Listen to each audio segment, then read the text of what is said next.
Pneumonia అంటే ఏంటి? First pneumonia అంటే మీకు లంగ్ పెరెన్కైమా ఏదైతే లంగ్ టిష్యూ ఉంటుందో దానికి ఇన్ఫెక్షన్ రావడం. ఆ ఇన్ఫెక్షన్ అనేది బ్యాక్టీరియా వల్ల రావచ్చు, టీబీ వల్ల రావచ్చు, ఫంగర్ వల్ల రావచ్చు, పారాసైట్స్ వల్ల రావచ్చు. ఏ విధంగా వచ్చినా కూడా దాన్ని న్యూమోనియా అని అంటాం. సో ఈ న్యూమోనియాలో డిఫరెంట్ టైప్స్ ఉన్నాయి. సో ఆ టైప్ని బట్టి మనకి అవుట్కమ్ ఉంటుంది. కానీ మెజారిటీ ఆఫ్ ద న్యూమోనియాస్ అంటే 70 to 80% ఆఫ్ ద న్యూమోనియాస్ 100కి 100% క్యూర్ అవుతాయండి విత్ ఐవీ మెడిసిన్స్ కానీ, యాంటీబయాటిక్స్ కానీ, సపోర్టివ్ కేర్, ఆక్సిజన్ థెరపీ కానీ and other support nebulization therapy వల్ల 100% క్యూర్ అవుతాయి. కొంత పర్సెంట్ మాత్రమే, ఒక 10 to 20% మాత్రమే సీక్వెల్ అంటే స్కారింగ్కి వెళ్తాయి.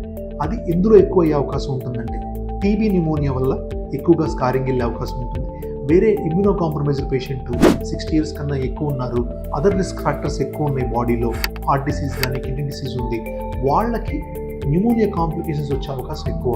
అలాంటి వాళ్ళల్లో మాత్రమే న్యూమోనియా అనేది స్కారింగ్ కానీ క్యావిటీ ఫార్మేషన్కి వెళ్ళే అవకాశం ఉంటుంది. అదర్వైజ్ న్యూమోనియా అనేది 100కి 100% క్యూరబుల్ అయ్యి మీరు మళ్ళీ నార్మల్ లంగ్స్లోకి వచ్చేస్తారు.